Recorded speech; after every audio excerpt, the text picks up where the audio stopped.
Hey, what is up, you guys? It's so great to be back here with you all for another week. My name is Christy Anderson, and I am bringing you guys the Mid-Atlantic edition of the East Coast Fishing Report. I have partnered with the guys here at Ocean's East Bait and Tackle to bring you guys the weekly sport fishing rundown. But before we jump into both fresh and saltwater, I just want to show you guys some of our awesome catches. So shout out to everybody who sent in all of your photos from this week. We're going to run through them so you guys won't want to miss this. Matt Profit, awesome job, man, on this keeper trout caught right here in our local waters here in Hampton. Congrats, Alan, on your stud trout catches. And shout out to John, who got on keeper togs at the third island off of green crabs. Not to be outdone by Justin Walker, who caught this 43-inch drum off of Virginia Beach wreck. And a special shout out to Seth, catching a 26-inch drum in my backyard at Little Creek. But Corey got rewarded for charging it in nasty conditions this last Saturday when it was absolutely freezing outside. So check out all of these catches from Lynn Haven. Also, here are some showings of striper in the Elizabeth River. All right, so with unseasonably warmer waters, I know that you guys are dying to get out there and do some striper fishing. So we're gonna jump right into the breakdown of what kind of a bite has been happening out there for both inshore and offshore saltwater fishing. So as far as the striper, really the last couple of weeks with a lot of the schoolies have really been keeping a lot of our anglers pretty busy, but just in recent, just the last few days, both the schoolies have been mixing in with some bigger striper. So for all you guys who are looking to get on some bigger striper right now along the Chesapeake Bay Bridge, up and down right there at nighttime along the light lines, you guys will probably find and have your best bet catching your bigger size striper. For those of you who are still looking to get on schoolies, just want to get out there for every cast and just be catching left and right, you guys are going to want to hit up the Outer Banks. So you guys are going to want to check that out. The Outer Banks right now, the catch for schoolies is thick, you guys. It's running real thick, between 16 and 24 inches, right there at the Mans Harbor Bridge. The Ocean's East team have recommended this rattle trap right here. They're recommending this one. They said this is the best for getting on the schoolies. Now, if you guys are looking to get on that trout bite, it is happening right now. It is going off in the surf. About 4 to 5 days ago, it was really going off. So, also, if you guys are looking to get on some drum, some slotted drum are being reported right now at Nags Head Pier. A lot of those guys are saying that they're catching them off of fresh bait right now. So, all right. So as the weather really continues to tune up a little bit in our favor, you can expect the boats to be going out in full force. And right now, those guys are getting pretty good strikes off of plugs, spoons, and mojos, which are leading the way. Also, the team here at Ocean's East have recommended this wind chatter right here, which are producing some pretty good turnouts. So you guys, wherever you see the birds wheeling and diving, make sure to throw these near those birds, because they kind of give you a hint as to what is going on under the water surface. Now, for those of you who want to get on that inshore bite, you guys, two of our favorite spots, at least mine, Rudy Inlet and Lynn Haven, really still holding their own.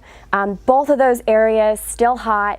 A lot of the guys I talked to over here and myself just being out fishing on the water, both the puppy drum bite is still really great over there, producing some pretty good catches, as well as the trout. Pretty big trout are being reported over there, so you guys will want to check out both of those bodies of water.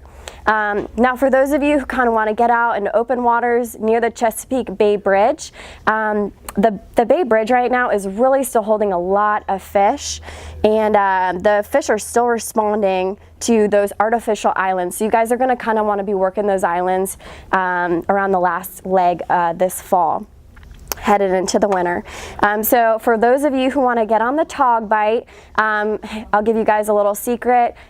Keep on the pilings and the tubes along the Chesapeake Bay Bridge. Now the windy conditions might hold a lot of our anglers inshore, but once the weather's kind of clear up, you guys are good to kind of get out there because it's producing some pretty good catches right now, so you'll want to make sure to get on that. Again, the guys here at Oceans East have stocked up for you guys, so blue crabs and green crabs have been kind of producing some good strikes as far as togging goes.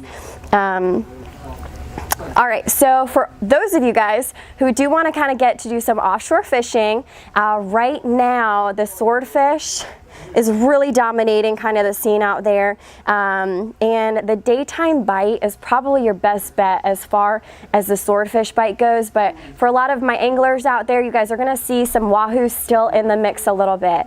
Now just spoke with a guy, you guys can check it out on the Oceans East Facebook page. He just weighed in a 259-pound swordfish just last week, and here is the pic. Nice job, man. Congratulations on that swordfish. So, all right, you guys, we don't want to forget, last but not least, our freshwater anglers. I know y'all are dying to get out there and just kind of see what has been going on with our bass fishing. So right now with the water still cooling off, and the weather kind of still cooling off, the bass fishing is only going to continue to get better and increase. So you guys hang around a little bit longer.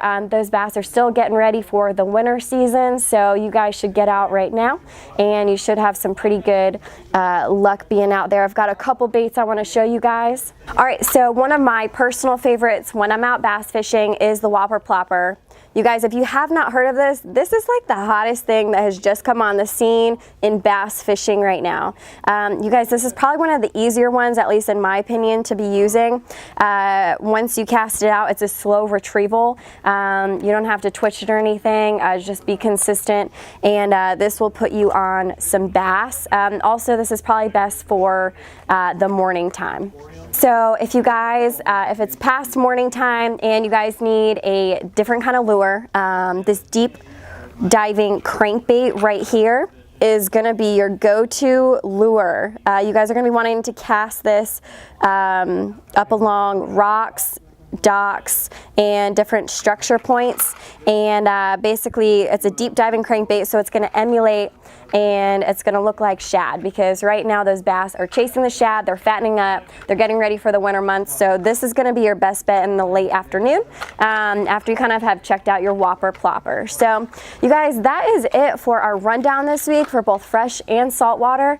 Love seeing you guys here every week. You guys, if you have any questions at all, please feel free to drop a line below. And oh, you guys, before I forget, next week is Thanksgiving, which means Oceans East is holding a huge Black Friday sale. You guys won't want to miss this, and on their page, be sure you're going to check out what time they're going to open, because they're going to post that soon. So you guys want to make sure that you're here for their sale, from apparel to different rod and reel combos. They've got a lot for y'all when you guys come in. That should be a good time. Again, if you guys have questions, don't forget to send in your catches from this week down at the email below. And hopefully I'll see my fellow anglers out there on the water. Thanks, you guys. See you next week.